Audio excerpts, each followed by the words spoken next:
नमस्कार. दैनिक भूकंपाच्या बोला तुम्ही ऐकतो आम्ही या मुलाखतीच्या सदरमध्ये आपल्या सर्वांचं हार्दिक स्वागत. आज आपण लातूरातल्या अशा एका भूमिकन्येचं मनोगत जाणून घेणार आहोत, जिनं नेहमीचा रस्ता सोडून नवीन मार्ग चोखाळला आणि त्या मार्गाच्या वर ती सर्वोच्च शिखरावर जाऊन पोहोचली.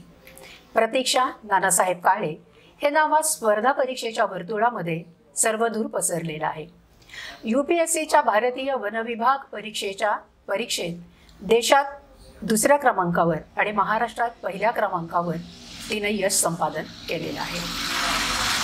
प्रतीक्षा, नमस्कार. नमस्कार. खूप उत्सुकता आहे की प्रशासकीय सेवेमध्ये तू वन विभाग का निवडलास?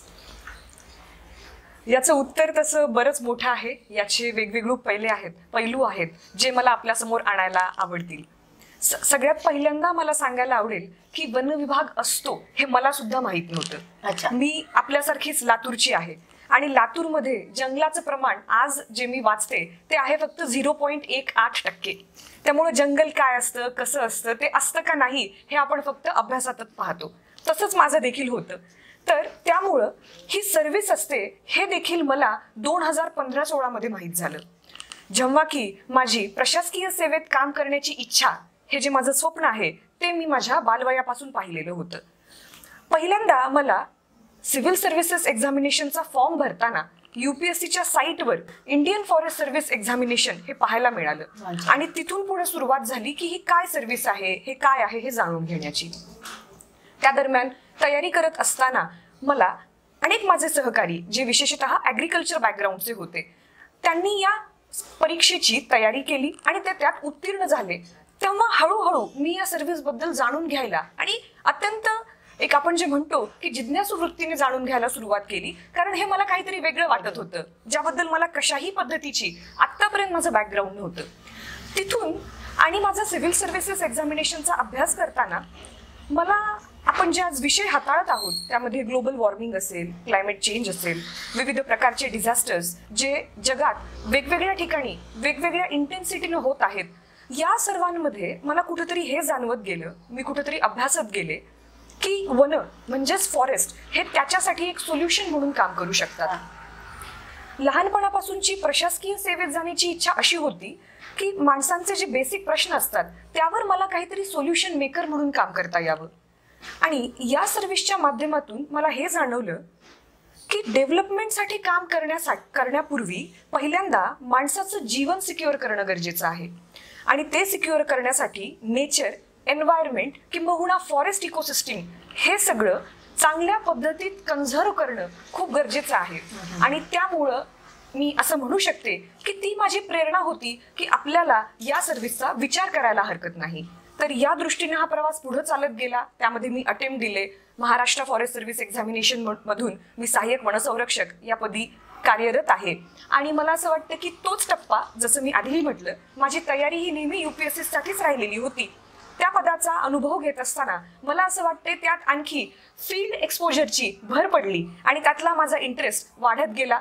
मला काम करून हे कळलं की हे माझ्या नेचरशी सुद्धा मिळतं जुळतं स्वरूप आहे, कारण कोणतंही करिअर आपण 1-2 वर्षासाठी करू शकत नाही आणि कोणीतरी फोर्सफुली आपल्याला बाहेरून करायला लावत आहे तर देखील मला असं वाटतंय आपण ते एन्जॉयही करू शकत नाही आणि आपलं बेस्टही देऊ शकत नाही. या सगळ्यांचा परिपाक म्हणजे मी माझं इंडियन फॉरेस्ट सर्व्हिस एक्झामिनेशनचा अटेम्प्ट दिला आणि आपल्याला जसं माहिती आहे या परीक्षेमध्ये मला चांगल्या प्रकारचं यश संपादन करता आलं. आता सध्या तू कार्यक्षेत्रामध्ये काम करतीच आहेस. तुझं कामाचं स्वरूप तिथलं काय आहे? सहाय्यक वनसंरक्षक ही महाराष्ट्र फॉरेस्ट सर्व्हिस मधून म्हणजेच MPSC मधून घेण्यात येणारी हायएस्ट पोस्ट आहे. ती क्लास 1 ची पोस्ट आहे. आपल्या सर्वांना रिव्हेन्यूच्या वेगवेगळ्या हायरार्कीची आयडिया असते, त्यामुळे मी असं सांगेल की डेप्युटी कलेक्टर आणि DYSP यांच्याशी इक्विव्हॅलंट ती पोस्ट आहे. या ठिकाणी जर बघायला गेलं तर माझ्या कामाचे वेगवेगळे डोमेन्स आहेत. त्यामध्ये ॲडमिनिस्ट्रेटिव्ह डोमेन आहे, प्रोटेक्शन आहे, कन्झर्वेशन आहे, डेव्हलपमेंट आहे, फायनान्शियल डोमेनही आहे, मला टेक्निकल रिस्पॉन्सिबिलिटीज आहेत आणि याखेरीज ज्या काही आपण मिसलिनियस म्हणजे काही कामं येतात जे प्रोटोकॉलचे भाग असतात, अशीही कामं माझ्या या सर्व्हिसमध्ये येतात. आता या प्रत्येकाचं तसं बघायला गेल्यास विस्तृत स्वरूप खूप मोठं आहे, पण मी आपल्या जे व्ह्युअर्स आहेत त्यांच्यासाठी मी त्याची एक ब्रीफ आयडिया देईन. जेणेकरून मला असं वाटतंय माहीत नसलेल्या गोष्टीबाबतचं जे आकर्षण असतं तेही मला टिकवून ठेवता येईल आणि त्याबाबतची भीती असते तीही मला दूर करता येईल. ऍडमिनिस्ट्रेटिव्हली बघायला गेलं तर आम्हाला ऑफिसमध्ये जे इस्टॅब्लिशमेंट असतं त्यांच्याशी रिलेटेड विविध प्रश्न सोडवायचे असतात. आता जसं आपण म्हणालात की वनसेवा, तर याच्या बॅकग्राऊंडला जायचं तर बघावं लागेल वन म्हणजे काय. त्याच्यामध्ये एक सुप्रीम कोर्टाचं खूप महत्वाचं जजमेंट आहे ज्याला TN गोदावर्मन केस म्हणून ओळखलं जातं. या केसमध्ये वनांची व्याख्या काय असावी याच्यावर एक चर्चा झाली आहे. पण आपल्या माहितीसाठी मी एवढंच सांगेल की ज्याही पद्धतीचं डिक्शनरी डेफिनेशन आहे, कायद्यानुसार डेफिनेशन आहे, त्याला वन असं संबोधलं जातं आणि अशी ही वनसंपदा फॉरेस्ट डिपार्टमेंटच्या अंडर असते.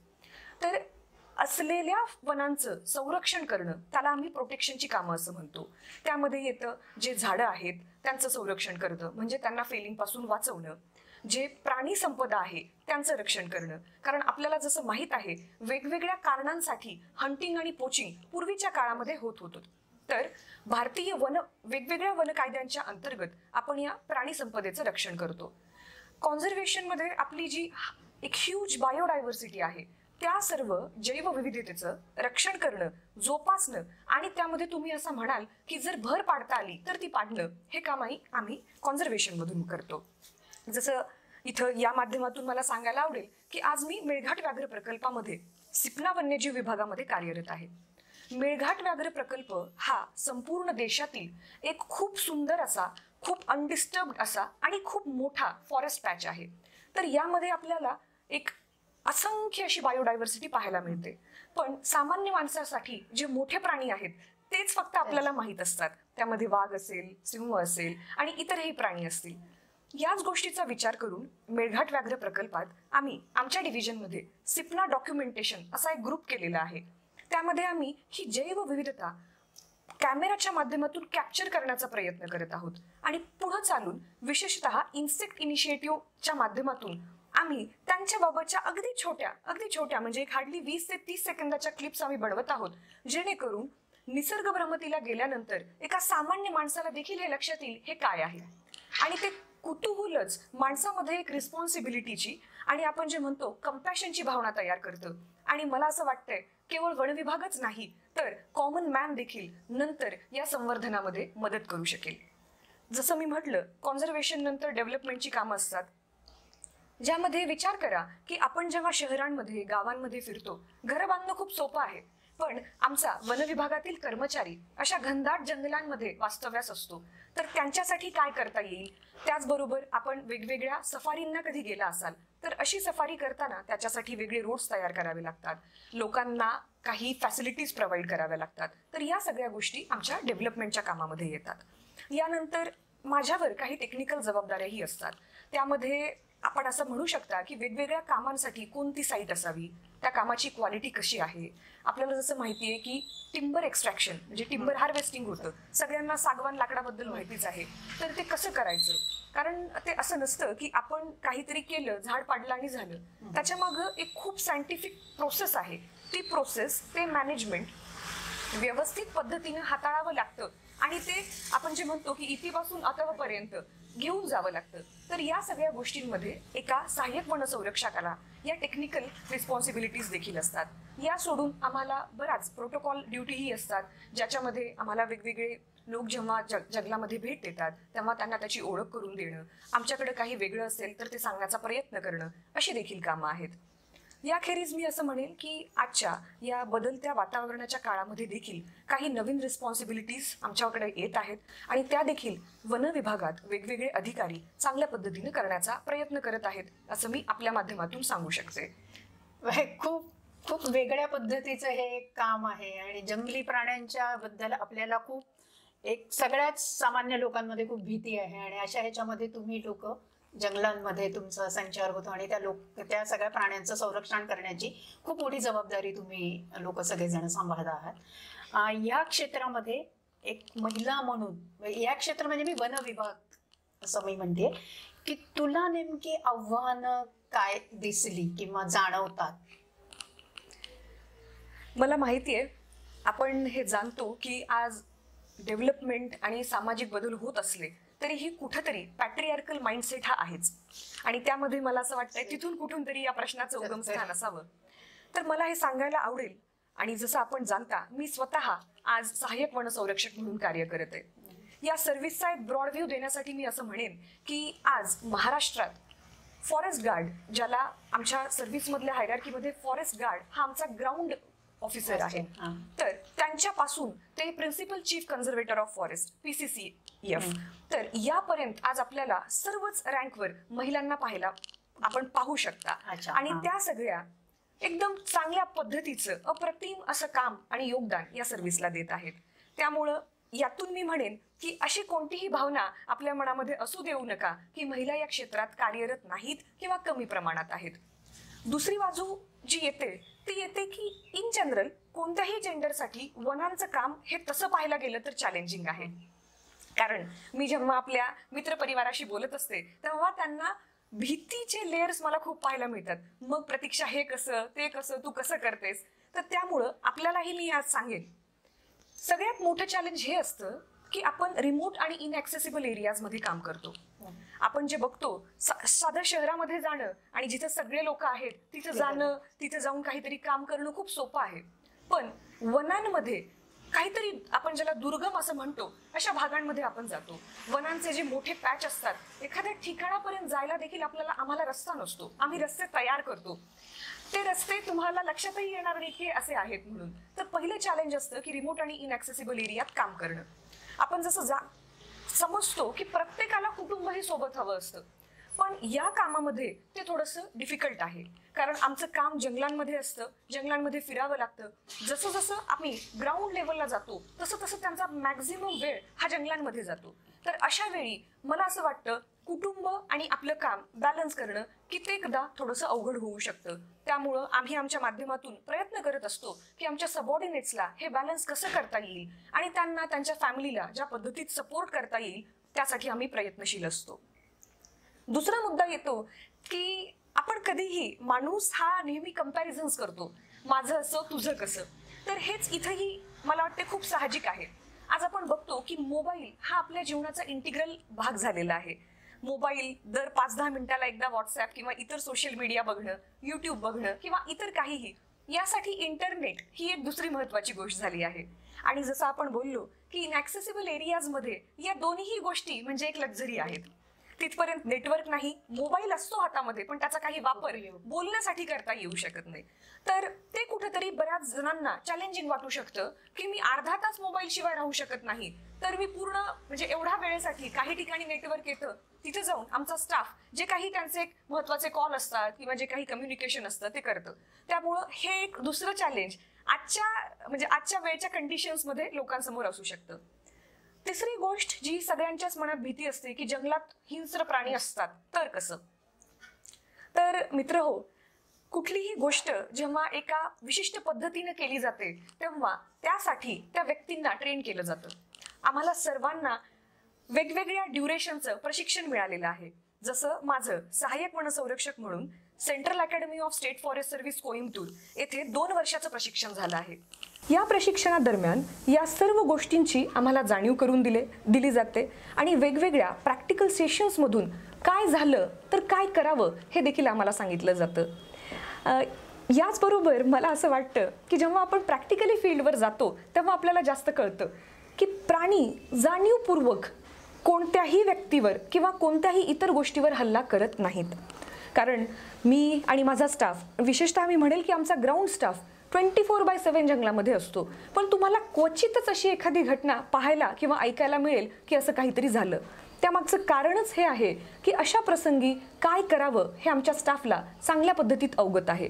आणि दुसरी बाजू, आपण ज्याला इकोसिस्टीम किंवा फूड चेन असं म्हणतो, प्राण्यांच्या जगामध्ये जे काही आपण म्हणतो की हल्ला होतो किंवा एखाद्या प्राण्याला भक्ष्य बनवलं जातं ते फक्त त्या फूड चेनचा पार्ट आहे, त्याच्यामध्ये कोणत्या भावनेचा भाग नाही आहे. त्यामुळेच माणसाला कोणतेच प्राणी स्वतःचं भक्ष्य मानतही नाहीत. तो त्यांच्यासाठी तितकाच अनोळखी आहे जितके आपल्यासाठी प्राणी अनोळखी आहेत. त्यामुळं एखाद्या पद्धतीचं डिवच न झालं किंवा आम्ही दुसरी एक कंडिशन सांगतो की एखादी मादी जेव्हा तिच्या पिलांबरोबर असते तेव्हा आपण तिथून सपशेल माघार घेणं किंवा तिथं जवळ न जाणं हेच आपल्याजवळ एक सोल्युशन आहे. कारण आईची ममता ही प्रत्येक ठिकाणी सारखीच असते. ज्या पद्धतीमध्ये आई एका बाळाला सांभाळते त्याचप्रमाणे प्राणी जगतात प्रत्येक मादी तिच्या पिलाचं रक्षण करते आणि कोणत्याही इतर प्राण्याचा आसपासचा सहवास त्या मादीला तिथं डिस्टर्ब करू शकतो आणि ती एक कंडिशन असते ज्यामध्ये जनरली हल्ले किंवा हमले होतात. तर मला असं वाटतं या माध्यमातून कदाचित आपल्याला आता असं वाटत असेल की आपणही जंगलामध्ये इझिली फिरू शकता, जे सफारीच्या माध्यमातून आपल्याला पायदळी जंगलामध्ये फिरण्याची परवानगी नाही आहे. तर या माध्यमातून तुम्हीही जंगलाचा आनंद घेऊ शकता. आणि याखेरीज तुम्ही जो महिलांचा मुद्दा म्हणालात, हे तिन्ही मुद्दे महिलांना इक्वली ॲप्लिकेबल होतात. आणि आता एक चौथा मुद्दा जो खास महिलांसाठी मी असं म्हणेल, तसा तर पाहायला गेल्यानंतर हा मुद्दा देखील आमच्या जेंटलमन ऑफिसरसाठी देखील तितकाच लागू होतो, पण किंबहुना फिजिकली हे दोन्ही जेंडर वेगवेगळ्या पद्धतीमध्ये आहेत. तर आम्ही जेव्हा जंगलात जातो तेव्हा रस्ते हे आपले हायवेसारखे रस्ते नसतात, ते जाणीवपूर्वक तसे आहेत. कारण की कोणत्याही पद्धतीच्या इल्लिगल ॲक्टिव्हिटीज जर होत गेल्या तर त्यावर एक बंधन म्हणून हे रस्ते असे असतात.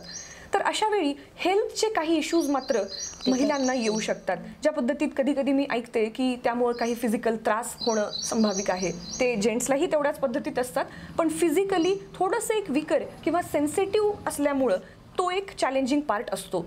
आणि या सगळ्या चॅलेंजेसमधून मी जसं तुम्हाला म्हणते मार्ग कसा काढायचा यासाठी देखील आमचे सर्व स्टाफ चांगल्या पद्धतीत ट्रेन झालेला आहे. त्यामुळं ते याच्यावर मात करून चांगल्या पद्धतीत काम करताना तुम्हाला अनेक ठिकाणी दिसतील. आणि एक चांगली बाजू जेंडर सेन्सिटायझेशनची, जशी मी पहिली सांगितली की तुम्हाला वेगवेगळ्या हायरार्कीच्या वेगवेगळ्या रँकवर महिला दिसतील, तर दुसऱ्या पद्धतीत मी असं सांगेन की त्यांची पॉझिटिव्हिटी ही असते की जंगलाच्या भागांमध्ये आदिवासींचं प्रमाण देखील असतं. तर त्यांच्याशी निगडीत काही सेन्सिटिव्ह इश्यू जे असतात ते खूप चांगल्या पद्धतीने कसं हाताळले जावेत हे आमच्या महिला अधिकाऱ्यांकडून तुम्ही पाहू शकता. त्यात त्यांचं योगदान हे एका वेगळ्याच पद्धतीचं आहे. त्यामुळं बरेचसे अनेक काहीतरी इंटेन्सिव्ह अशा समस्या त्या इझिली सोडवू शकतात. त्यामुळं काही पॉझिटिव्ज, काही निगेटिव्ज आणि काही चॅलेंजेस यामध्ये आहेत. पण मला सांगा, हे चॅलेंजेस इतर कोणत्या सर्व्हिसमध्ये नसतात का? ते सगळीकडेच असतात. त्यामुळे मला असं वाटतं की या क्षेत्रात देखील अशाच पद्धतीचे काही इतर वेगळे, जे कदाचित आपल्याला ऐकून नवीन वाटले असतील, असे चॅलेंजेस आहेत. पण तिथं महिला हिरहिरीने आणि त्यांचं महत्त्वपूर्ण असं योगदान देताना आपल्याला दिसतील. प्रतीक्षा, तुझ्या या सगळ्या एकूण मनोगतामुळं महिलांना हे एक नवीन दालन, नवीन क्षेत्र निर्माण होईल आणि अधिकाधिक मुली याच्यामध्ये जातील असं मला खूप वाटतंय. हे आत्ताच्या सध्याच्या तुझ्या कामाबद्दल आपण चर्चा केली. तू MPSC पण टॉपर आहेस आणि UPSC पण टॉपर आहेस. तर UPSC किंवा MPSC म्हणजे प्रशासकीय सेवेमध्ये जाण्याचा निर्णय हा तुझा खूप आधीपासून होता असं तू म्हटलेली आहेस. असं असताना सुद्धा साधारणपणे लोक काय करतात, म्हणजे UPSC MPSC करायचं तर BA MA अशा ह्याच्यात फॅकल्टीला जाऊन मग या परीक्षा, स्पर्धा परीक्षांवर फोकस करतात. पण तू मेकॅनिकल इंजिनिअरिंगमध्ये आहेस आणि काय म्हणजे खरं तर मुलींमध्ये सुद्धा हे मेकॅनिकल इंजिनिअरिंग फॅकल्टी निवडली सुद्धा सहसा बघायला मिळत नाही. तर ते सुद्धा निवडण्यामागचा काही तुझा वेगळा विचार होता का? या सगळ्यांचं मला जर एक सिंपल आपल्याला काही सांगावंसं वाटलं तर एक सेईंग आहे की you should do everything as end in itself, not a way for that. तर असं जेव्हा एंडवाली आपण जी फिलॉसॉफी बघतो तर कुठंतरी तशीच कारणं मला या प्रत्येक टप्प्यावर पाहायला मिळतात. आपण जे आणि त्याचसोबत एक महत्त्वाची गोष्ट मला असं वाटतंय की कुठंतरी आपल्याला प्रत्येक ठिकाणी हा जेंडर फॅक्टर बाजूला काढण्याची देखील गरज आहे. त्या गोष्टीला ती गोष्ट म्हणून पाहणं आणि as a person, as a human being म्हणून आपण त्यात बेस्ट काय करू शकतो without any kind of gender imbalance, ते नेहमीच माझ्या कुठंतरी या सगळ्या गोष्टींमध्ये मला वाटतंय कुठंतरी दडलेलं आहे. त्यामुळे हे महिलांसाठी आहे का नाही हा प्रश्न आणि त्याचं उत्तर हे मी कधीच याच्यामध्ये मी कधी पडलेली नाही. पहिल्यांदा मी मेकॅनिकल इंजिनिअरिंगबद्दल सांगेल. मेकॅनिकल इंजिनिअरिंग निवडण्यामागची सिंपल भावना ही होती की मला मशीन्स आणि त्यांचं वर्किंग याच्यामध्ये खूप इंटरेस्ट आहे. मी होता असं म्हणणार नाही, तो माझा इंटरेस्ट आहे आणि तो माझा इंटरेस्ट राहील. तर तेच एक कारण होतं की मला मेकॅनिकल इंजिनिअरिंग निवडायचं होतं. आता त्यावर्षीही मी टॉपर होते. म्हणजे मी तुम्हाला काही गोष्टी यासाठी सांगेन की बॅकग्राऊंड कसं बदलत जातं. मी माझी 12वीच्या CET मध्ये देखील टॉपर होते. मी राजर्षी शाहू महाविद्यालयाची सायन्सची विद्यार्थिनी आहे. तर तिथे देखील सगळे मला म्हणाले की जसं तुम्ही म्हणालात कम्प्युटर इंजिनिअरिंग निवडायचं, ते सध्या आपण जे म्हणतो की प्रवाहात आहे, खूप जण ते निवडतात आणि तू टॉपर आहेस तर सीट ती का आपण घालवायची. जसं मी म्हटलं त्या गोष्टीचा आम्ही काही इतर का आणि काय निवडतात हे मला वाटतंय की इन्फ्लुएन्स केलेलं नाही या गोष्टींनी. मी माझ्या आईवडिलांना तेव्हा विचारलं तुम्हाला असं काही वाटत आहे का की मी हे करावं, आणि मी पहिल्यापासून पाहिलंय की त्यांनी आम्हाला स्पेस तयार करून दिला, आम्हाला त्याच्यासाठी लागणारे इनपुट्स दिले आणि मग डिसिजन मेकिंगचं स्वातंत्र्य देखील दिलं. आणि जेव्हा आम्ही त्यांना हे सांगू शकलो की हे आम्हाला करायचंय, तर त्यानंतर त्यांनी आम्हाला त्यासाठी आपण जो म्हणतो की पूर्णतः सपोर्ट, की तुला हे करायचं आहे ना मग कर, कोणीही काही म्हटलं तरी आम्हाला काही प्रॉब्लेम नाही. तर यामुळं कम्प्युटर इंजिनिअरिंग किंवा जे प्रचलित आपण म्हणत आहात ते न निवडता मला जे करायचं होतं ते मी केलं, म्हणजेच मेकॅनिकल इंजिनिअरिंग, हीच ती भावना होती. आता तिथंच तुम्ही एक जोड प्रश्न असा विचारला की जर तुला हेच करायचं होतं तर मी इतर ज्या आपण असं म्हणू शकतो की एक्झामसाठी पुरेसं ठरणाऱ्या किंवा त्याला हेल्पफुल ठरणाऱ्या गोष्टींमध्ये मी माझं ग्रॅज्युएशन का नाही केलं. तर याचे अनेक पैलू आहेत, पण काही महत्त्वाच्या पैलूंवर मी इथं टच करू इच्छिते. त्यातला एक म्हणजे मी जसं म्हटलं, I see everything as an end in itself. जे आहे ते त्यासाठीच म्हणून बेस्ट करायचं. मेकॅनिकल इंजिनिअरिंगमध्ये देखील मी माझ्या COEP कॉलेज ऑफ इंजिनिअरिंग पुणेच्या आमच्या बॅचमध्ये टॉप 10मध्ये होते, त्यामुळं तिथं मी कमी पडले अशा पद्धतीचंही काही नाही. दुसरी गोष्ट, मला प्रशासकीय सेवेत जायचं होतं हे किंबहुना मेकॅनिकल इंजिनिअरिंग करायचं हे याच्या पूर्वीपासून माहिती आहे मला. तर तिथं मात्र मी असं कधी विचार नाही केला याच्यात जायचं तर याला लागणारच सगळं काही आपण करावं आणि बाकीच्या गोष्टी आपण सोडून द्यायच्या. त्याचबरोबर मला असंही वाटत गेलं की स्पर्धा परीक्षांसाठी लागणारा जो अभ्यास आहे तो विविधांगी आहे. मी जरी आर्ट्स केलं, जरी पॉलिटिकल सायन्स केलं, जरी कॉमर्स केलं किंवा इतरही काही निवडलं तरी मला अभ्यास इतर सगळ्याच विषयांचा करावा लागणार होता. मग यात वेगळं ते काय, तर मी कुठंही माझं एज्युकेशन आणि करिअर या दोघांना इंडिपेंडेंटली पाहिलेलं आहे. हाच प्रश्न मला माझ्या इंटरव्ह्यूमध्ये देखील विचारला गेला, आत्ताच्या माझ्या IFSच्या इंटरव्ह्यूमध्ये UPSCच्या, की मॅडम दोघांमध्ये काहीही कॉमन नाही तर तुम्ही हे का केलं, सोपा मार्ग निवडायचा होता. मला हेच म्हणायचंय, मला माझी एज्युकेशनची आवड, माझं एज्युकेशनचं पॅशन हे मेकॅनिकल इंजिनिअरिंग होतं, ते मी पूर्ण केलं आणि ते मी चांगल्या पद्धतीत पूर्ण केलं. आणि त्यानंतर तिथं थांबून, कारण मला त्याला करिअरची स्टेप बनवण्याचा माझा कधी उद्देशच नव्हता, मी माझं हे प्रशासकीय सेवेचं जे प्रिपरेशन होतं तिथून पुढे चालू केलं. तेही चालू करताना आपण हे केलं असतं तर बरं झालं असतं असं मला यात कधीही वाटलेलं नाही, का कुठलाही रिग्रेट मला यात नाही. रादर मला हे चांगलंच वाटतं. आजच्या आपल्या या धकाधकीच्या आणि टेक्नॉलॉजीनी परिपूर्ण अशा जगामध्ये कुठंही हे जे सायंटिफिक माइंडसेट आहे ते मला वेगवेगळ्या नवीन समस्यांसाठी सोल्युशन्स काढण्यासाठी नक्कीच महत्त्वाचं ठरणार आहे.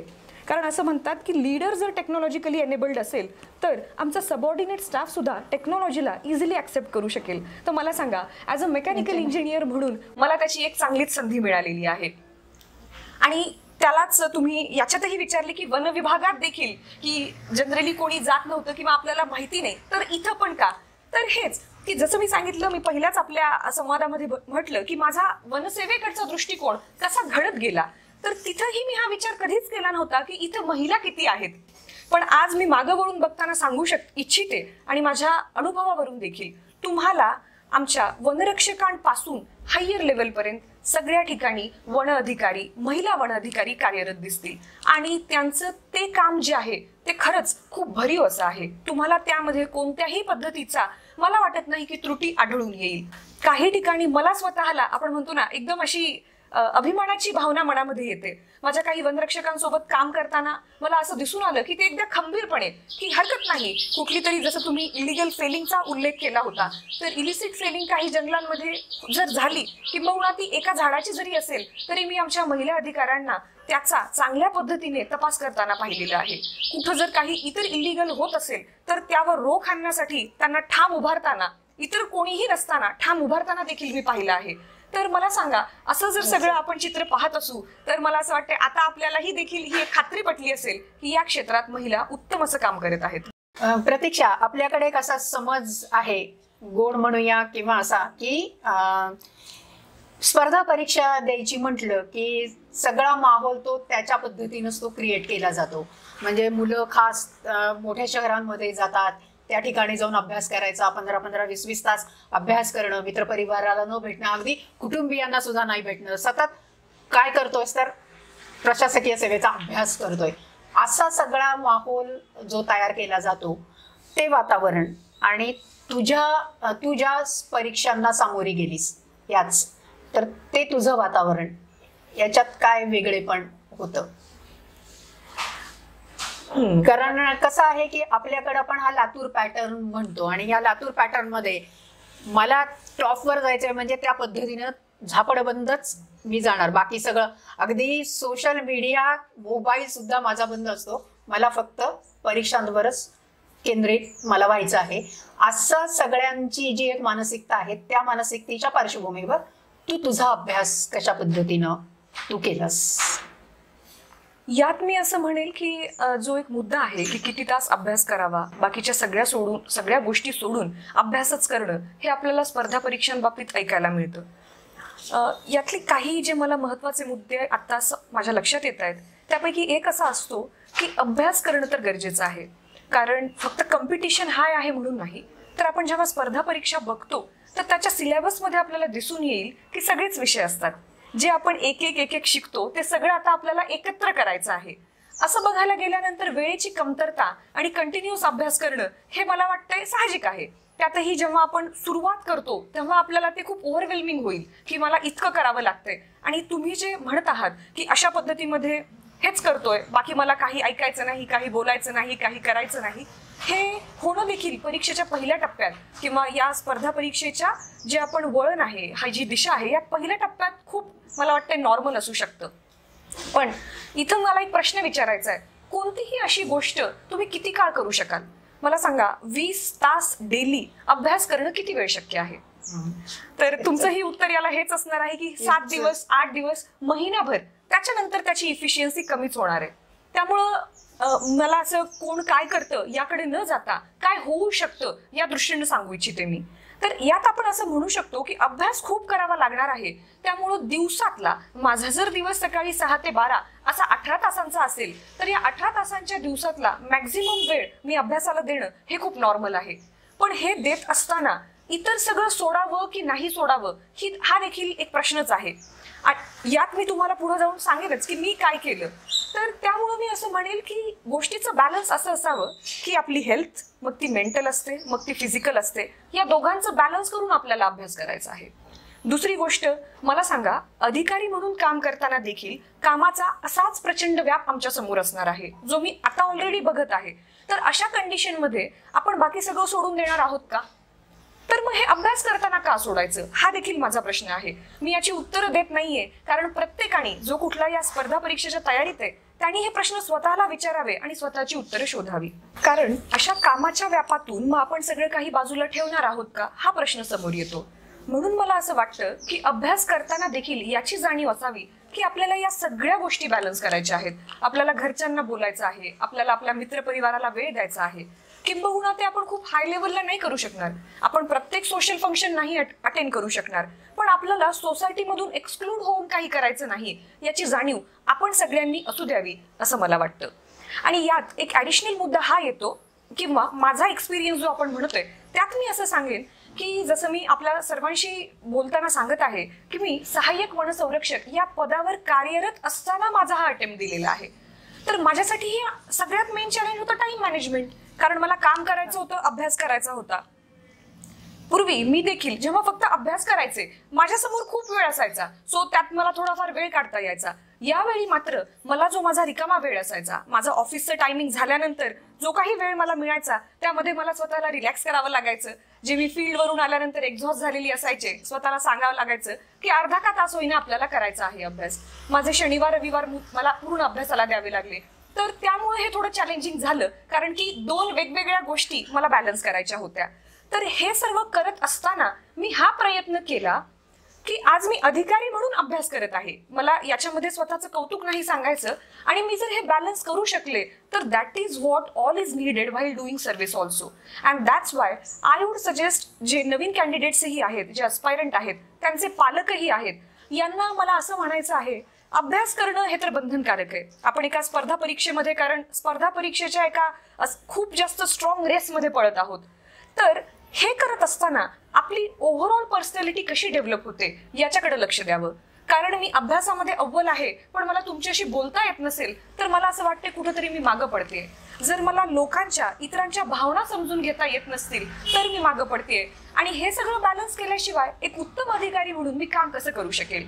त्यामुळं लातूर पॅटर्न मध्ये असेल, या स्पर्धा परीक्षांमध्ये असेल, माझं पाल्यांना, अस्पायरंट्सला आणि इन जनरल समाजालाही एक छोटंसं आवाहन म्हणेन किंवा विनंती ही असेल की कुठल्याही व्यक्तीच्या वेगवेगळ्या कलागुणांना कसा आपण सपोर्ट करू शकू आणि त्याची तशी ओव्हरऑल डेव्हलपमेंट कशी होऊ शकेल याकडे आपला सर्वांचा लक्ष असावा आणि त्यासाठी आपण खतपाणी घालण्याचा प्रयत्न करावा. म्हणजे थोडक्यात व्यक्तिमत्व विकास सुद्धा तेवढाच गरजेचा आहे हे तू जास्त सांगते आहेस. आता UPSCची तू परीक्षा देत असताना तू नोकरीमध्ये होतीसच, मग काय म्हणजे क्लासेस जॉईन करणं किंवा कुठल्या पुस्तकं रेफर करणं, तो अभ्यासाची तुझी पद्धती कशी होती ते जर थोडंसं सांगितलं खूप चांगलं होईल. माझ्या सिव्हिल सर्व्हिस एक्झामिनेशनच्या पूर्ण प्रिपरेशनमध्ये मी कोचिंग, कुठल्या तरी विषयासाठी काहीतरी खूप भलं मोठं कोचिंग करणं असं क्वचितच केलेलं आहे. त्यातही मी आपल्याला कुठं केलं आहे आणि काय आहे सांगते. त्यामध्ये मी लायब्ररी जॉईन केलेल्या होत्या. पुण्यामध्ये ज्ञानप्रबोधिनीची लायब्ररी आहे जिथं वेगवेगळ्या क्षेत्रातील विद्यार्थी परत अभ्यासाला येतात. त्यामध्ये काही सक्सेसफुल कॅन्डिडेट्स असतात, तर तिथं ती विचारांची आणि अभ्यासाची देवाणघेवाण होते. तर तिथं मी लायब्ररीला होते. यानंतर मी दिल्लीलाही थांबले. तर तिथे गेल्यानंतर मला असं जाणवलं की क्लासेस खूप आहेत पण मला यातलं काही पाहिजे आहे का. फक्त आहे म्हणून क्लासेस लावणं हा माझा अप्रोच कधीच नव्हता. तिथं ज्या टेस्ट सिरीज असतात, ज्या परीक्षा मॉक टेस्ट द्याव्या लागतात त्यासाठी मी जॉईन झालेली होते पण मी कोचिंग घेतलेलं नाही. यानंतर देखील मला असं वाटतं या इंडियन फॉरेस्ट सर्व्हिसच्या एक्झामिनेशनच्या तर पूर्ण प्रिपरेशनमध्ये कुठल्याही कोचिंगला मी रजिस्टर्ड नाहीये. यामध्ये आता तुम्ही म्हणाल मग तयारी कशी केली, तर तयारीमध्ये माझा एक महत्त्वाचा मुद्दा आहे की आपल्यासमोर परीक्षा काय आहे, पेपर्स कसे असतात हे UPSC कडून डिरेक्टली आपल्याजवळ सगळं अवेलेबल असतं. याचाच फायदा घेऊन आणि आजच्या ऑनलाईन सगळ्या सर्व्हिसेसचा फायदा घेत ऑनलाईन माध्यमातून मला सगळ्या वेगवेगळ्या पद्धतीच्या मॉक टेस्ट क्वेश्चन पेपर मिळायचे, त्याचे आन्सर्स मिळायचे आणि ती सर्व डाउनलोड करून त्यातून मी तयारी केलेली आहे. दुसरा महत्त्वाचा रिसोर्स विचाराल तर ते आहेत माझे मित्र, जे ह्या स्पर्धा परीक्षांच्या तयारीमध्ये माझ्यासाठी बऱ्याच वेळा वेगवेगळे रिसोर्सेस, त्यातलं काय करायचंय काय नाही करायचंय. बऱ्याचदा मी वेगवेगळ्या एरियामध्ये, जसं की मी खूप इंटेरियर मध्ये असायचे तर तिथं Amazon किंवा फ्लिपकार्टच्या सर्व्हिसेस पोहोचू शकत नाही, तर अशा वेळी माझे हे मित्र मला ते मटेरियल पाठवून द्यायचे. तर मला वाटतंय मटेरियल कलेक्शन मध्ये आणि इन जनरल काही कमी जास्तीला पडत असेल की काय करायचंय, मी काही मिस करत असेल तर त्यामध्ये मला त्यांचं सहकार्य मोठं लाभलेलं आहे. आणि तिसरा मुद्दा की कुठं काही म्हणजे या वर्षीच्या माझ्या अटेम्प्टमध्ये मी कोणत्या कोचिंगची कुठं हेल्प घेतली का, तर एका ठिकाणी जो आमचा शेवटचा इंटरव्ह्यू असतो ज्याला पर्सनॅलिटी टेस्ट म्हणतात, त्यामध्ये खूप लोक मॉक इंटरव्ह्यू द्या असं म्हणत असतात. पण पर्सनली मला खूप मॉक इंटरव्ह्यू देणं पटत नाही. त्यामध्ये मॉक इंटरव्ह्यू देण्यासाठी माझा कल तसा फारसा नाहीये. मग यासाठी एक मॉक इंटरव्ह्यू, जेणेकरून काय प्रोसेस आहे, मी त्या प्रोसेसमध्ये व्यवस्थित आहे ना, आपलं सगळं व्यवस्थित चाललंय ना, म्हणून एक मॉक इंटरव्ह्यू मी शंकर IAS अकॅडमी बरोबर दिलेला आहे. आणि नेहमीच मला असं वाटतं की हे मॉक इंटरव्ह्यू देत असताना आपल्याला जाणीव असावी की आपण कशासाठी देतोय. फक्त सगळे म्हणताय म्हणून देणं मला कुठेतरी पटत नाही, म्हणून मी हा एक मॉक इंटरव्ह्यू दिला आणि तिथं मला त्यांचं मार्गदर्शन लाभलेलं आहे. याखेरीज मला या प्रवासामध्ये कोचिंग इन्स्टिट्यूट्स असतील किंवा आपल्याला आपण म्हणतो की आजकाल ऑनलाईन मीडियम वर पण बरंच काही अवेलेबल आहे, तर त्याचा वापर करत खूप कोचिंगच्या मागे न लागता मी माझी सेल्फ स्टडी केलेली आहे. यात एक कारण हे देखील होतं, माझ्याजवळ वेळेची कमतरता होती, तर तो टाइम मला मॅनेज करायचा होता आणि कुठेतरी माझ्या प्रिव्हियस अनुभवामुळे मला या गोष्टी करणं जमतही होतं. त्यामुळे कुठल्याही पद्धतीची भीती न बाळगता किंवा एक जो फोमो म्हणतात की फिअर ऑफ मिसिंग आउट, असं कुठलंही काही न बाळगता मी माझी ही तयारी करत गेले आणि मला असं वाटतंय आता रिझल्ट पाहिल्यानंतर की तयारी ती योग्य दिशेनं झालेली आहे. मुद्दा किंवा एक प्रश्न मला असा विचारायचा आहे की आपला हा मराठवाडा विभाग जो आहे हा आपण अवर्षणग्रस्त विभाग म्हणला जातो. पावसाचं प्रमाण कमी आहे, सतत दुष्काळाचा सामना आपल्याला करावा लागतो. लातूरकरांना तर पाणी टंचाईला सतत तोंड द्यावं लागतं. ह्या सगळ्या पार्श्वभूमीवर किंवा आता जे हवामान बदलावर खूप मोठ्या प्रमाणावर चर्चा केली जाते, या सगळ्या पार्श्वभूमीवर सामान्य नागरिक म्हणून नेमकं काय करायला पाहिजे असं तुझ्या आतापर्यंतच्या कामाच्या अनुभवातून तुला सांगावंसं वाटतंय? आतापर्यंतच्या माझ्या अनुभवात मला असं दिसून आलं की खूप मोठ्या शहरांमध्ये, त्यामध्ये दिल्ली आलं, पुणे आलं, मुंबई आलं किंवा बेंगलोर आलं, नागपूर आलं, या सगळ्या ठिकाणी जर आपण पाहिलं असेल, आपणही किंबहुना या ठिकाणांना भेट दिली असेल, तिथं आपल्याला खूप चांगल्या पद्धतीचं ट्री कव्हर दिसून येईल. खूप झाडं असतात या शहरांमध्ये आणि ही शहरं डेव्हलप्ड आहेत, तरीही तिथं त्या झाडांचं संवर्धन आणि संरक्षण केलं जातं. मग मला प्रश्न पडतो की लातूर त्या तुलनेत जर बघायला गेलं, आपल्याकडं अशा पद्धतीचा कुठल्याही पद्धतीचा असा दबाव नाही, तर मग आपल्या शहरांमध्ये झाडांचं प्रमाण कमी का? त्यामुळं मला आपल्या माध्यमातून सर्वांना हे आवाहन करायला आवडेल की आपण सर्वांनी प्रत्येक वर्षी ओकेजनली तरी काही झाडं लावावीत आणि फक्त ती झाडं लावून सोडून न देता त्या झाडांना जगवावं. 3 ते 4 वर्षानंतर ते झाड स्वतःच वाढत राहील आणि त्या झाडांपासून मिळणारे जे फायदे असतील ते फक्त आपल्या जनरेशन पुरते नाही, तर इतरही जनरेशनसाठी महत्वाचे असतील. त्यामध्ये फुलं आले, फळं आले, त्या झाडाची सावली आली, आपल्याला गाडी लावण्यासाठी एक जागा आली आणि याही पुढे जाऊन आपण जे म्हणतो पाण्याचं, जमिनीचं संवर्धन आलं. उन्हाळ्याच्या दिवसांमध्ये थंड हवा आली, सावली आली. मग मला सांगा, एक झाड लावून ते जर जगवलं तर आपण सगळेजण आपल्या भावी पिढींसाठी यापेक्षा वेगळं असं, श्रेष्ठ असं कोणतं योगदान देऊ शकणार आहोत. ग्लोबल क्लायमेट चेंज असेल, वॉर्मिंग असेल, या सगळ्या कारणांसाठी कुठं ना कुठं आपल्याला मदत करणारी जर कोणती गोष्ट असेल तर ते आहे फॉरेस्ट, ट्री कव्हर आणि झाडं. तर एवढं सोपं सोल्युशन आपल्याला एक व्यक्ती म्हणून, एक समाज म्हणून या जगाला भेडसावणाऱ्या संकटाचं जर सोल्युशन हे असेल तर आपण सगळेजण त्याचे चेंज मेकर नक्कीच होऊ शकतो. म्हणून या माध्यमातून एक सहाय्यक वनसंरक्षक अधिकारी म्हणून मी नागरिकांना आणि समाजाला हेच आवाहन करीन की आपण सर्वांनी अशाच एका जन आंदोलनात, जे कोणी सुरू करण्याची गरज नाही, ज्याला सगळ्यांनी एकत्र येण्याची गरज नाही, आपण आपल्या घरी, आपल्या शेतात, एखाद्या कम्युनिटी लँडवर अशा पद्धतीचं वृक्षारोपण करावं आणि ती भूमी ही वृक्षांनी आच्छादित करावी, ज्याचे फळं आपल्या पुढच्या जनरेशन्स नक्कीच भोगू शकतील. त्या पुढे जाऊन त्या जनरेशनचं जे जीवन आहे ते सुकर आणि सुलभ करणं यातून शक्य होईल. त्यामुळं ही एक माझी छोटीशी विनंती आपण सर्वजण ऐकाल आणि कुठंतरी त्याला एक खरं प्रॅक्टिकल स्वरूप द्याल अशी मी अपेक्षा व्यक्त करते. बऱ्याच तुझ्या खूप मोकळेपणानं तुझी मतं या ठिकाणी मांडलेली आहेस.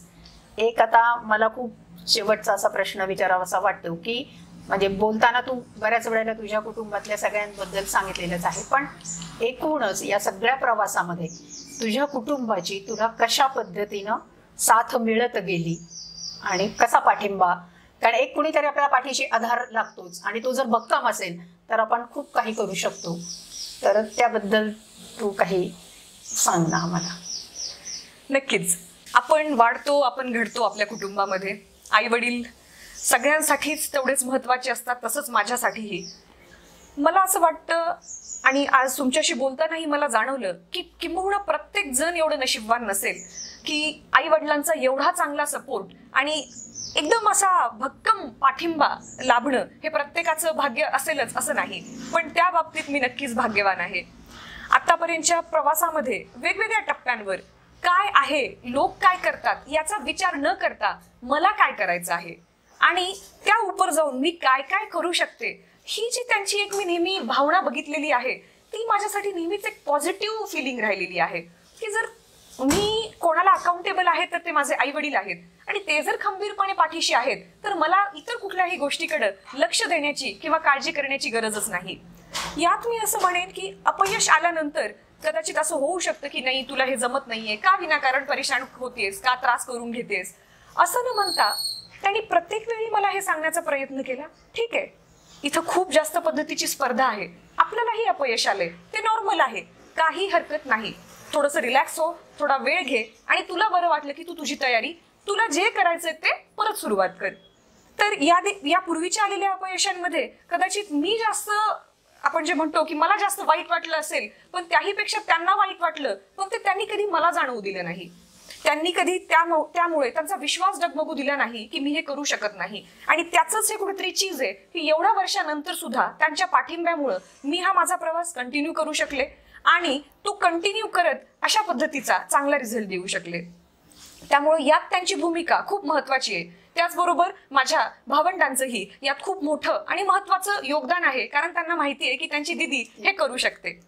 याखेरीज लातूरमध्ये आमचा जो मित्र परिवार आहे तो खूप मोठा आहे आणि त्या सगळ्यांचा आजचा मी जो आनंद बघत आहे तो फक्त यशातलाच नाही तर अपयशाच्या फेजमध्ये देखील त्यांना ही गॅरंटी होती असं मी म्हणेल की मी म्हणजे सगळेजण मला दीदी असं म्हणतात की दीदी जिथं जाईल तिथं चांगलंच करणार आणि ती चांगलाच रिझल्ट आणणार. तर मला असं वाटतं की अशा पद्धतीचं एकदम पॉझिटिव्ह असं वातावरण जर आपल्या भोवती असेल तर माझं काम हे फक्त तो अभ्यास करणं एवढंच होतं आणि ते माझ्यासाठी खूप सोपं आहे असं मला वाटलं. तर या योगदानाशिवाय या पाठिंब्याशिवाय अशा विश्वासाशिवाय असे शिखर गाठणं मला वाटत नाही इतकं शक्य आहे. त्यामुळं माझ्या या यशाचं श्रेय किंवा मी असं म्हणते की हे यश जे आहे हे सगळं त्यांचं आहे. मी फक्त त्यातली एक दिशा होते, एक मार्ग होते. तू खूप मोकळ्यापणाने आपली मतं व्यक्त केलीस, विचार मांडलेस आणि खूप जणांना ह्याची स्फूर्ती मिळेल.